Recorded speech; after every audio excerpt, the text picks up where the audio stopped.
행복한 안식일에 또 성전에서 여러분들 뵙게 돼서 참으로 반갑습니다. 오늘 함께 살펴볼 말씀은 신명기 1장에 있는 말씀을 함께 보시겠습니다. 성경 갖고 계신 분들은 신명기 1장을 펴시고요. 다 살펴볼 수 없기 때문에 제가 왔다 갔다 하면서 좀 말씀을 살펴보겠습니다.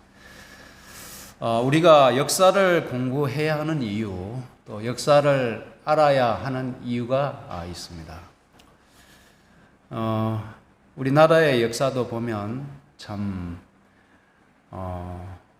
반만년 역사잖아요. 반만년 역사를 되돌아보면 참 외세의 침입도 많이 받고 또 외세에 의해서 국권이 침탈을 당한 때도 있었고 또 삼전도의 굴욕이라고 그러죠. 그래서 참 이 외세의 침입과 또 억압을 받으면서 우리나라의 존립이 위태로웠던 그런 순간들이 많이 있었습니다.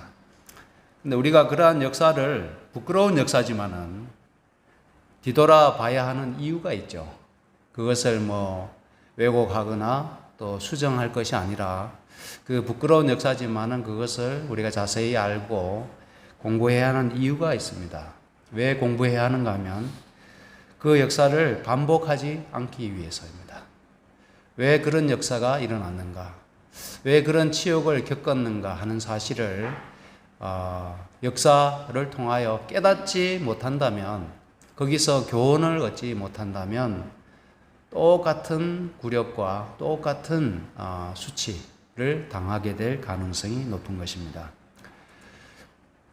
가장 큰 비극은 지난 역사에서 교훈을 얻지 못하는 것이다 라는 말이 있습니다.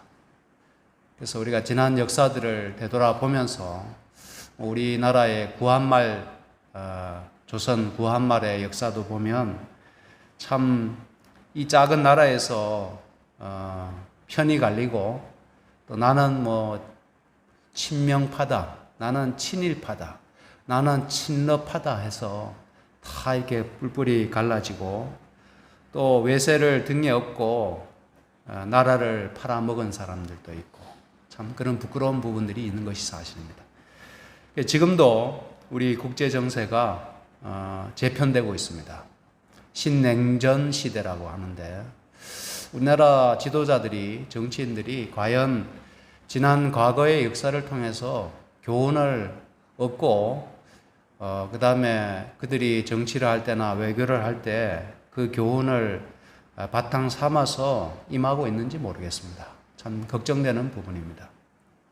오늘 우리가 함께 신명기 1장에서부터 신명기 역사를 살펴보는 것은 모세를 통하여 지난 광야 생활을 되돌아보면서 이 새로운 세대에게 동일한 앞에 전 세대의 가오를 반복하지 않도록 호소하는 말씀을 우리가 보게 될 것입니다.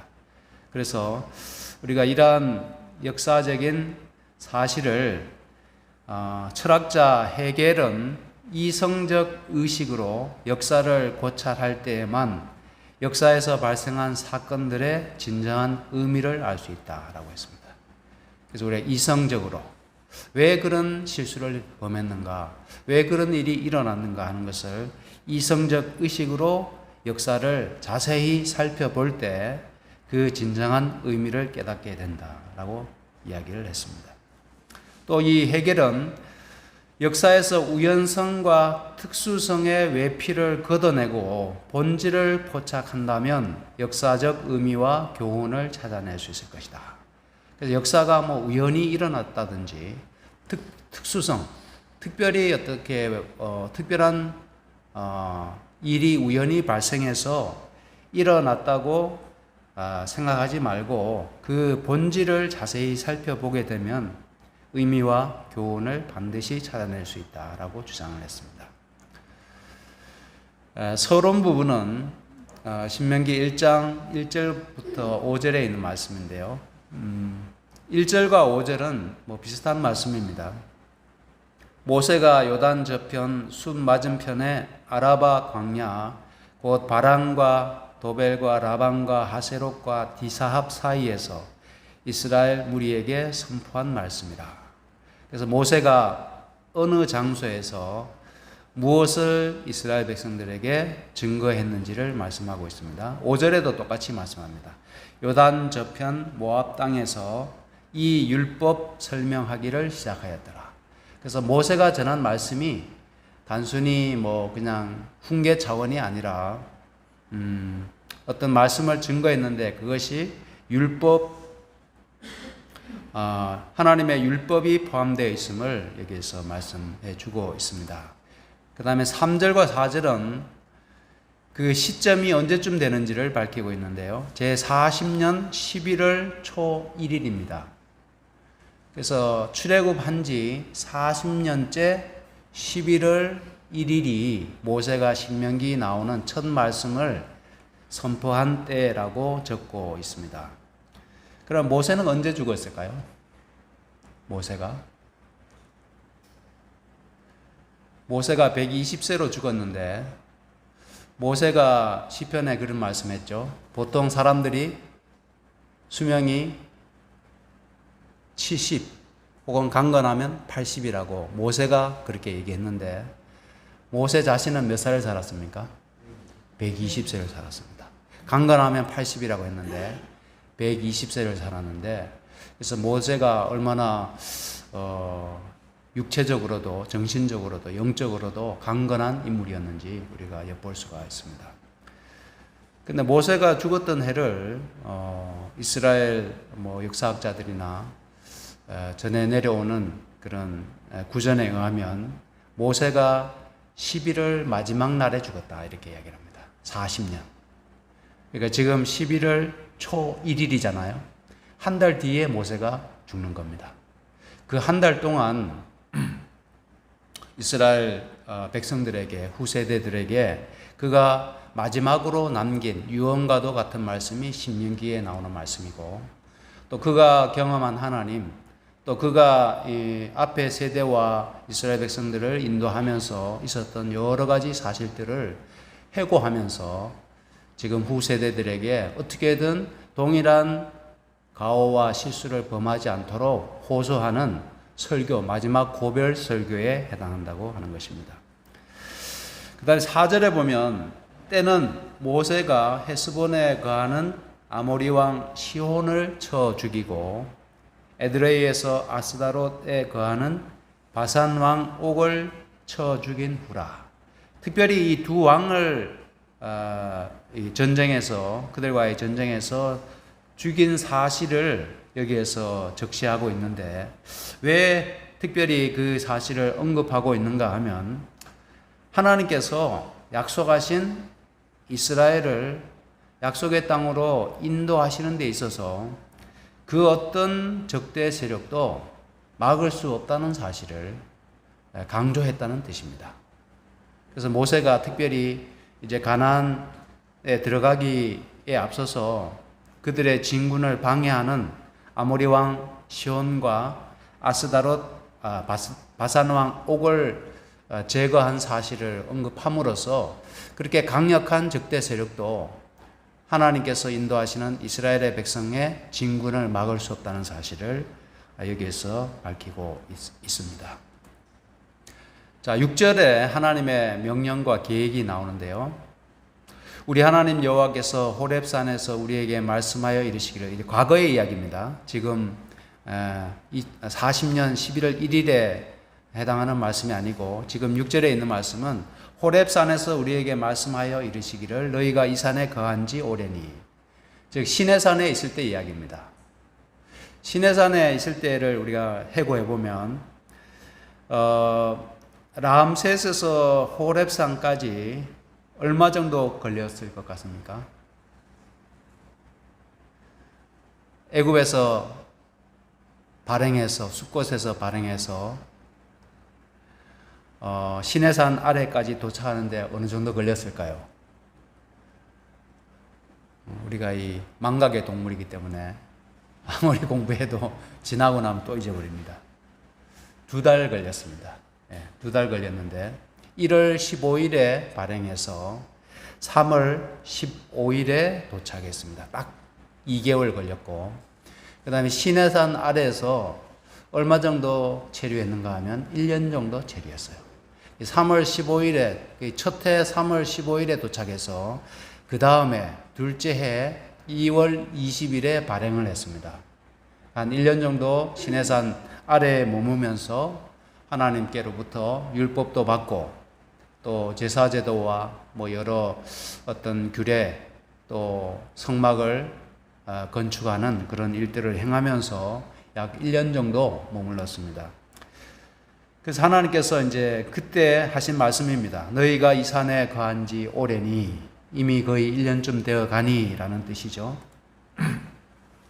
이제 방향을 돌려 진행하여 라고 말씀했는데요. 가던 방향을 돌리라는 뜻이 아니라 이 말씀의 원래 의미는 이제 길을 떠나 행군을 계속하라는 뜻입니다. 우리 말씀은 잘못 이해하면 가던 길이 뭔가 잘못되어 있기 때문에 방향을 돌려서 진행하라 이런 뜻처럼 느껴지는데, 원래 의미는 이제 길을 떠나 행군을 계속하라는 뜻입니다. 어디로 가라고 말씀하시는가 하면 아모리 족속의 산지, 그 근지 곳곳으로 가고 아라바와 산지, 평지와 남방과 해변과 가나안 족속의 땅과 레바논과 큰 강 유브라데까지 가라 하셨나니, 이렇게 말씀했어요. 하나님께서 지금 명령하시고 하나님의 계획은 가나안 팔레스틴만 포함된 것이 아니라 어디까지 나옵니까? 여기 보면 레바논과 큰 강 유브라데까지 하나님께서 이스라엘 백성들에게 주시기를 원하셨다는 사실을 여기서 보게 됩니다. 한 10장이나 11장에 가서 다시 한번 이 부분에 대해서 한번 살펴보게 될 텐데, 하나님께서 이스라엘에게 허락하신 땅은, 그냥 여기 지도를 잠깐 보겠습니다. 지금 제가 여기 없네요. 유프라테스 강은 저 위에 있습니다. 그렇죠? 근데 가나안 땅은 이 아래에 있습니다. 지금 저 사해 보이시죠? 사해와 그 위에 갈릴리가 있는데, 거기에만 머물렀지만은 하나님께서 원래 주시고자 아브라함에게 주시겠다고 약속하신 땅도 유브라데까지입니다. 유브라데까지. 상당히 넓은 땅이었다는 사실을 알 수가 있습니다. 그래서 민수기 34장에 보면 하맛 어기까지 저 위에 있는데요. 유브라데까지 한참 미치지 못하는 땅을 분배한 것을 우리가 여기서 보게 되죠. 그래서 이 땅에 대한 부분은 다시 나중에 한번 살펴보기로 하고요. 하나님께서 원래 이스라엘에게 계획하신 것은 또 그들에게 제공하시고자 약속하신 땅은 훨씬 넓은 땅, 거대한 땅이었음을 우리가 알면 좋을 것 같습니다. 8절입니다. 계속해서 보겠습니다. 여호와께서 너희의 열조 아브라함과 이삭과 야곱에게 맹세하사 그들과 그 후손에게 주리라 하신 땅이 너희 앞에 있으니 보라. 여기 보라는 제가 집어넣은 겁니다. 들어가서 얻을지니라.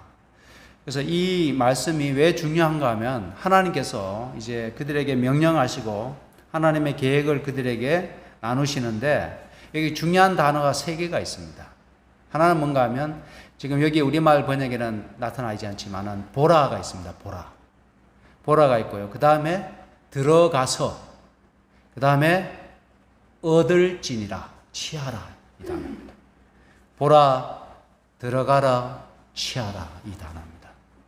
이것은 하나님의 약속이기도 하고 하나님의 계획인데, 그 하나님의 계획과 약속의 말씀을 믿고 그들이 순종하게 되면, 보고 들어가서 취하면 그 땅이 누구의 땅이 되는 겁니까? 그들의 땅이 되는 것이죠. 그래서 믿음은 사실은 어려운 것이 아니라 하나님의 말씀을 믿고 단순하게 순종한다면 그것이 우리에게 약속의 성취를 이루게 되고 구원에 이르게 되는 것입니다. 그래서 우리가 너무 신앙을 어렵게 생각하거나 구원을 매우 복잡하게 생각하는, 어떻게 보면 신학자들이 그렇게 만든 부분도 있는데, 구원은 매우 사실은 단순한 것입니다. 하나님의 약속을 믿고 받아들이고 그것을 얻는 것이 우리의 신앙의 매우 중요한 본질이고 원리입니다. 여기에 왜 보라가 중요한가 하면 창세기 13장에 아브라함에게 처음으로 하나님께서 언약을 주실 때 이런 말씀하셨어요. 여호와께서 아브라함에게 이르시되 너는 눈을 들어 너 있는 곳에서 동서남북을 뭐하라고요? 바라보라. 보이는 땅을 내가 너와 너의 자손에게 주리니 하나님의 약속이죠. 영원히 이르리라. 너는 일어나 그 땅을 종과 행으로 행하여 보라. 내가 그것을 너에게 주리라. 이게 하나님의 약속의 말씀이었습니다. 근데 그 하나님의 약속의 말씀이 지금 아브라함으로부터 430년 그 이상의 시간이 흐르는 동안에 하나님이 그 약속을 잊지 아니하시고 신실하게 이스라엘 백성들에게 그 약속을 지키시는 하나님의 모습을 보게 되는 겁니다. 그래서 언약의 하나님이라는 말을 우리가 종종 듣죠. 하나님은 약속의 하나님이십니다. 그래서 하나님께서 우리에게 제공하시는 오늘 이 시대에 해당하는 약속의 말씀들도 하나님께서 지키시고 신실히 그 약속을 이행하시는 분이심을 우리가 믿어야 합니다. 그 약속의 말씀을 우리가 믿고 그 방향으로 그것을 얻기 위해서 나아갈 때 우리가 마침내 그 구원에 이르게 되는 것입니다. 마태복음 11장 12절에 이런 말씀이 있었습니다. 침례 요한의 때부터 지금까지 천국은 침노를 당하나니 침노하는 자가 빼앗느니라. 여러분들 이 말씀을 어떻게 이해하십니까? 천국은 마치 쳐들어가서 침략해서 빼앗는 것처럼 그렇게 느껴지죠. 그래서 천국은 전쟁을 통해서 우리가 들어가는 나라는 아니지 않습니까? 근데 왜 이런 표현을 썼는가? 이 부분에 대한 주석을 좀 보니까요. 이렇게 되어 있습니다. 침례 요한의 때부터 지금까지 천국은 힘차게 전진하고 있다. 확장되고 있다는 겁니다. 천국은. 그 사람들에게 하나님의 나라가 점점 더 천국이 가까웠느니라. 침례 요한이나 예수님이 하셨던 기별의 말씀이잖아요. 그 천국이 점점 많은 사람들에게 이제 확장되고 있다는 겁니다. 여러 사람들의 마음에 하나님의 나라가 점점 더 이제 넓어지고 있는 것입니다. 그리고 지금은 용기 있는 자들 또는 강한 집념을 지닌 자들이 그 나라를 차지하려 한다. 그러므로 소심하거나 쉽게 낙담하는 자들은 그 나라를 차지할 수 없다. 이게 이 말씀의 의미예요. 하나님의 나라는 강한 집념을 가지고 하나님의 말씀, 약속을 믿고 용기 있게 전진하는 자들이 얻게 되는 나라라는 겁니다. 그냥 소심하게 여기 말씀한 것처럼 쉽게 작은 일에 낙담하거나 포기하는 자들은 들어가지 못하는 나라가 하나님의 나라입니다. 가나안 땅도 마찬가지죠. 가나안 땅도 이스라엘 백성들이 왜 실패했는지를 오늘 우리가 살펴봐야 할 텐데 이 말씀이 그 해답이 있다고 생각이 됩니다. 역사적 가오를 이제 모세가 후세대들에게 공개를 하는데요. 그들이 왜 실패했는가, 앞에 세대들이 왜 약속의 땅에 들어가지 못했는가 하는 것을 후세대들이 반드시 알아야만이 그들이 앞으로 그러한 가오를 범하지 않게 되기 때문에 그것을 먼저 밝히고 있습니다. 2절에 보면 제가 지금 말씀을 왔다 갔다 하는데요. 그 주제별로 좀 제가 이렇게 좀 세팅을 다시 하다 보니까 그렇습니다. 2절에 보시면 호렙산에서 세일산을 지나 가데스 바네아까지 10하루길이었더라. 이 말씀을 모세가 그냥 어떻게 보면 생뚱맞게 갑자기 여기 말씀한 것처럼 호렙산에서 가데스 바네아까지 10하루길이더라는 말씀을 끄집어냅니다. 지도상으로 보시면 이 맨 아래가 지금 시내산이 보이시죠? 호렙이라고 해서 저 호렙에서 가데스 바네아 12번 가데스 바네아까지가 가데스 바네아가 이제 가나안 입구가 아닙니까? 신광야. 그래서 거기까지가 10하루길이라는 언급을 합니다. 그 말씀의 의미는 뭔가 하면 가나안에 들어가는 데 있어서 10하루면 뭐 하다는 겁니까? 충분했다는 겁니다. 10하루길이면 들어가는 곳이 가나안이었는데 왜 40년이 되어도 들어가지 못했느냐, 이 이야기를 하고 싶은 겁니다.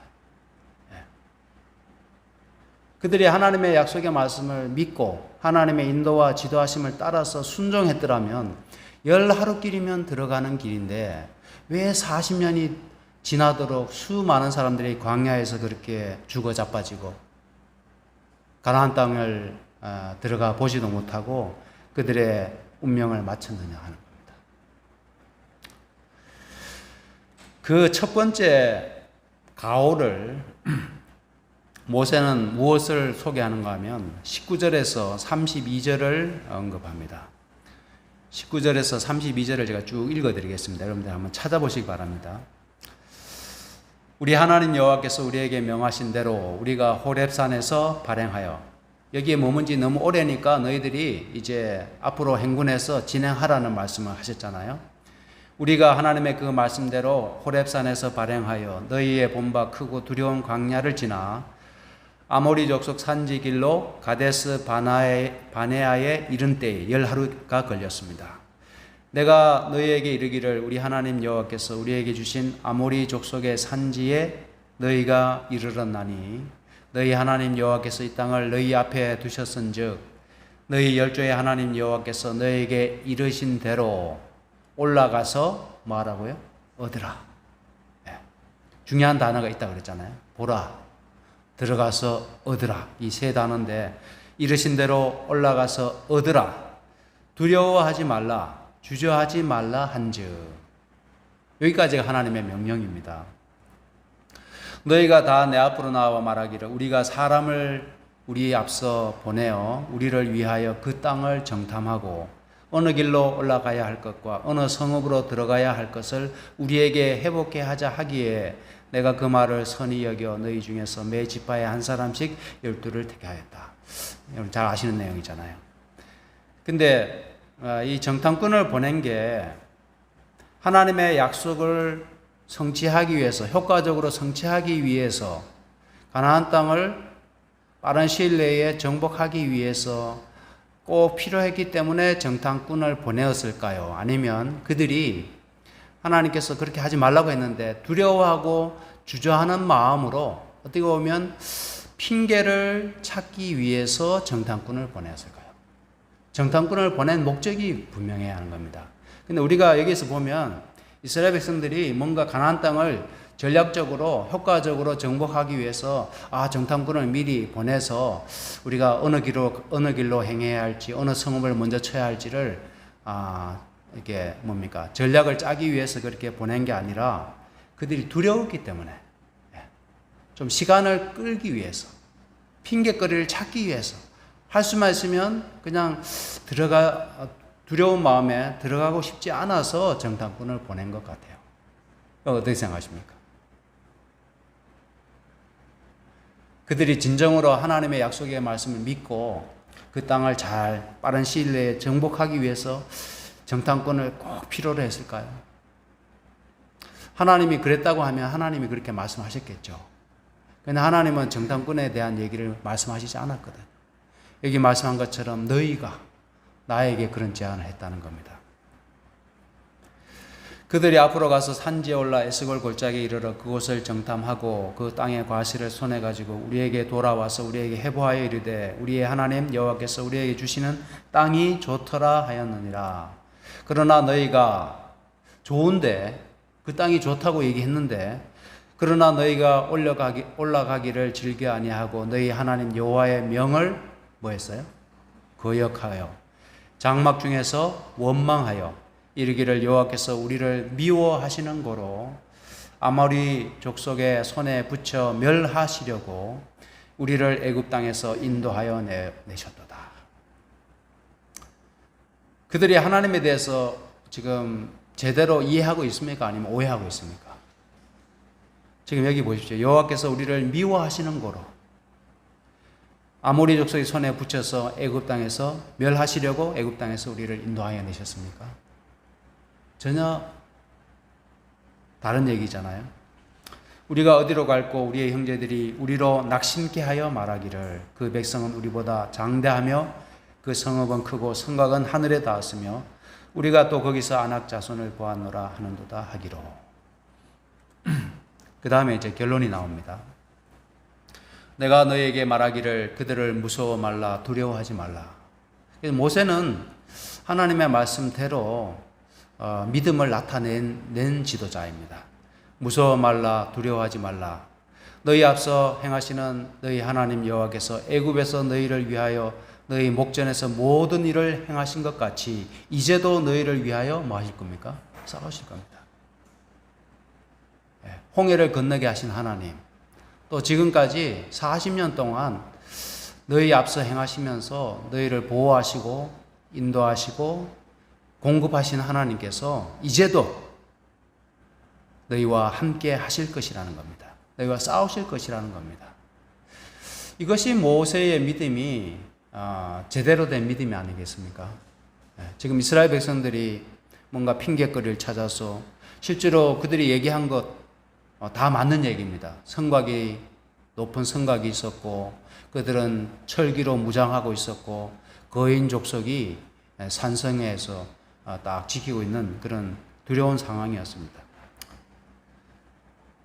광야에서도 너희가 당하였거니와 사람이 자기 아들을 아는 같이 너희 하나님 여호와께서 너희의 행로 중에 너희를 안으사 이곳까지 이르게 하셨느니라.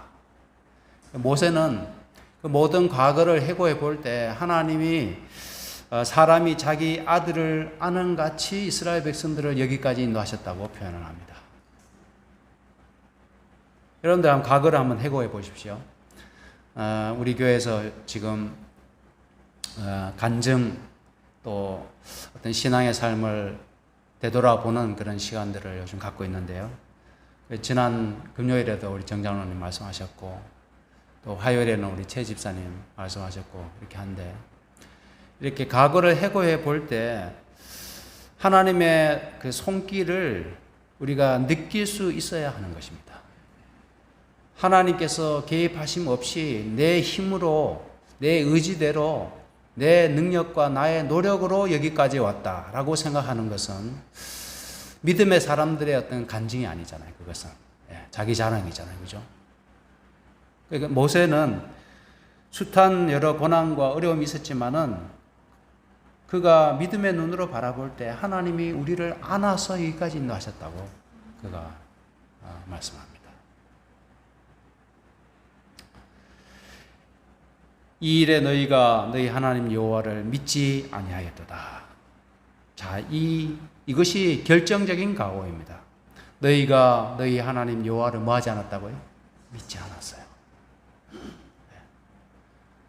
하나님이 능히 가나안 땅을 그들에게 허락하실 것을 뭐 하지 않았어요? 믿지 않았어요. 하나님 그토록 약속하셨는데도 그들이 현실만을 바라보니까 자신만을 바라보니까 믿을 수가 없었다는 겁니다.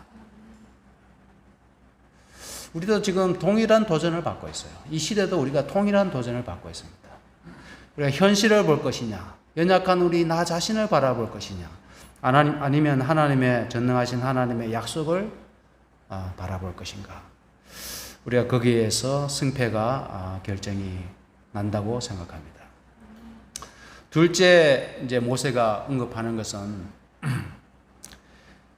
지도자 선택의 중요성에 대해서 말씀합니다. 13절, 15절에서 17절에 보면 갑자기 그 지도자를 천부장, 백부장, 50부장, 패장을 천부장, 백부장, 50부장, 10부장, 패장을 뽑은 이야기를 모세가 언급을 하는데요. 지혜와 지식이 있는 유명한 자를 택하라. 내가 그들을 세워 너희 두령을 삼으리라. 그래서 지혜가 있는 유명한 자를 취하여 너희 어른을 삼되, 그 다음에 그들에게 명하기를 공정히 판결할 것이며 그들 중에 타국인에게도 그리할 것이라.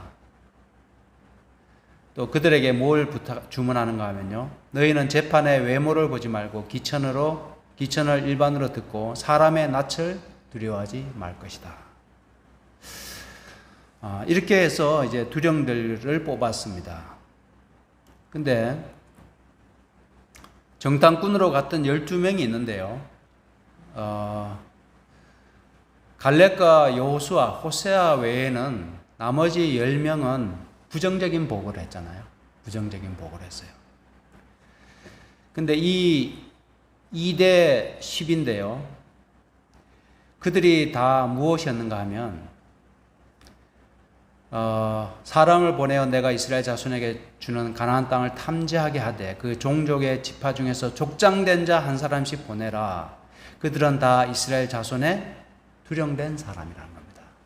그러니까 12 정탐꾼이 이스라엘에 그냥 단순히 몸이 재빠르고 그냥 아주 날렵한, 그래서 정탐을 잘하는 전문가들을 뽑은 것이 아니라 그 족속의 족장, 두령들을 뽑았다는 겁니다. 그들이 와서 보고를 할 때 만일 그들이 지도자로서 백성들 앞에 회보할 때 올바른 보고, 요수아와 갈렙처럼 보고했다면 어떻게 됐을까요? 이스라엘 백성들의 운명이 전혀 달라졌을 겁니다. 그래서 역사적 가오는 뭔가 하면 정탐꾼을 보낸 사실도 결정적인 가오였고, 또 하나는 그 정탐꾼들이 백성들의 지도자로서 믿음으로 보고하지 않았던 그 사실이 얼마나 쓰디쓴 결과를 가져왔는지를 모세가 지적하고 있습니다. 지도자가 중요할까요? 지도자가 중요한 것입니다. 그래서 그 지도자들이 어떤 시각으로 어떤 비전을 가지고 있느냐에 따라서 그 집단의 운명과 진로가 결정하는 겁니다. 우리 교회 역사도 마찬가지입니다. 우리 한국 교회를 되돌아보게 될 때, 우리 삼육대학이 좋은 그런 어떻게 보면 천운과도 같은 하나님이 주신 절호의 기회들이 몇 번 있었던 것 같아요. 그래서 우리 교단의 외국 선교사들, 이러한 분들이, 의료 선교사들 특별히 이승만 박사 주치의도 우리 교회 선교사였고, 이렇게 해서 삼육대학의 의대를 설립할 수 있는, 어떻게 보면 정부에서 먼저 제안을 해서 세울 수 있는 기회가 왔음에도 불구하고 그 당시의 지도자들은 혹 교회가 너무 커져서 바벨론화 되지 않을까, 또 예수님의 재림이 임박했는데 우리가 굳이 의대까지 할 필요가 있나, 이런 생각을 했다는 겁니다.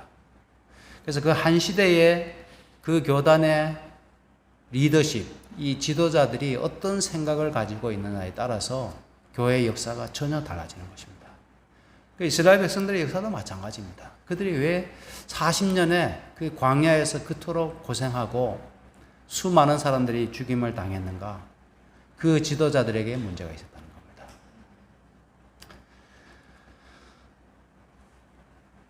다윗도 이제 노령의 왕이 되었을 때, 이제 그의 치세의 종말이 가까움을 내다보고 그의 왕국, 특별히 하나님의 나라에 그의 왕국에 짐을 진 사람들에게 엄숙한 명령을 내렸어요. 여기 보시면 이렇게 얘기합니다. 이스라엘 모든 방백, 각 지파의 어른, 또 반장들, 천부장들, 백부장들, 감독, 황관, 장사와 용사까지 포함해서 예루살렘으로 소집하고 이스라엘 곧 여호와의 회중이 보는 데와 우리 하나님의 들으시는 데서 너희 하나님 여호와의 모든 계명을 구하여 지키기로 하라. 그들에게 무엇을 요구합니까? 그 나라의 막중한 책임을 맡은 자들에게 하나님의 계명을 열심히 지키라는 겁니다. 그 하나님의 계명에 순종하는 자가 되도록 이 노령의 왕 다윗이 유언을 하는 겁니다. 그래서 그것이 지도자들이 갖추어야 할 가장 기본적인 자질 혹은 자격이기 때문에 그렇습니다. 그래서 12 정탐꾼들이 보내질 때 믿음 있는 자들이 갔더라면, 그렇죠? 믿음 있는 자들, 요수아와 갈렙과 같이 믿음 있는 자들이 그 땅을 탐지했더라고 하면 아마 역사가 달라졌겠죠.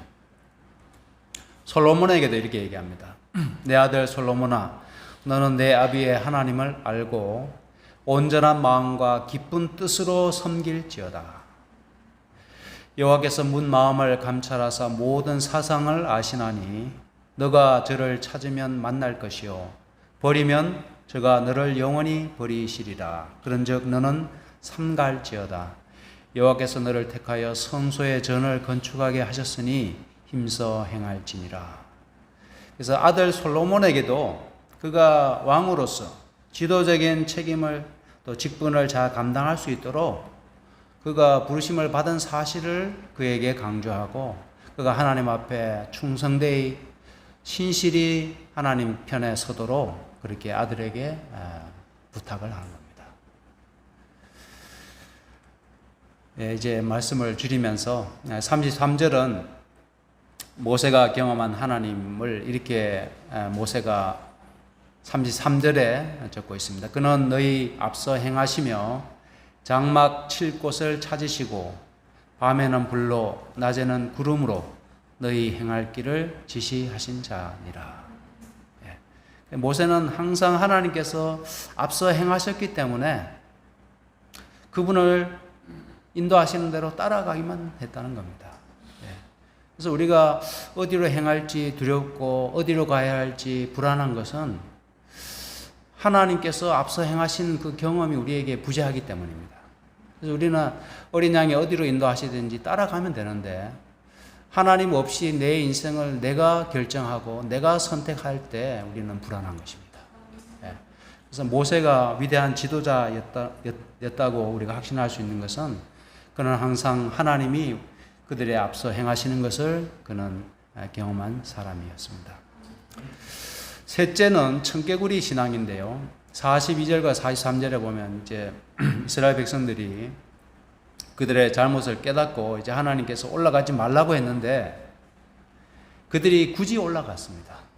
하나님 이제 너희들이 이제 다시 광야길로 돌아가라고 말씀했는데 그들이 우리가 범죄했다고 하면서 그들이 무모하게 가나안으로 진격을 하게 되었습니다. 그렇게 하다가 어떻게 됐나요? 그들이 대패하게 되었죠. 대패하게 되었습니다. 그래서 하나님 없이 그들이 가나안 정복에 나섰을 때 그들이 실패한 경험을 모세가 마지막에 적고 있습니다. 그래서 이 선대의 역사적 가오를 그가 세 번째로 우리에게 소개해 주는 것은 청개구리 신앙을 하지 말라는 겁니다. 하나님이 가라고 하면 가고 그 다음에 가지 말라고 하면 가지 말아야 되는데 정반대로 그렇게 하는 것은 최악이라는 겁니다. 신앙인 가운데서. 그래서 그 가나안 땅을 그들이 믿음 있는 것처럼 하나님이 함께 하시지 않는데 올라가는 것이 그것이 믿음 있는 행동이 아니었다는 겁니다. 하나님이 인도하실 때 따라가는 것이 믿음 있는 행동이지 하나님 없이 그들이 스스로 무모하게 행동하는 것은 그것이 어떤 열심도 아니고 참된 믿음도 아니라는 사실을 우리에게 소개해 주고 있습니다. 이렇게 이제 1장을 마치면서요, 다시금 신명기에 나오는 그런 모세의 마지막 설교를 통하여 오늘 우리에게 들려주시는 영적이면서도 역사적인 의미와 교훈이 무엇인지 우리가 잘 깨달아서 우리의 신앙의 길, 또 하늘 가나안을 향해 나아가는 우리의 앞으로의 역사의 승리 또 성공이 있게 되기를 간절히 바라면서 말씀을 마치겠습니다.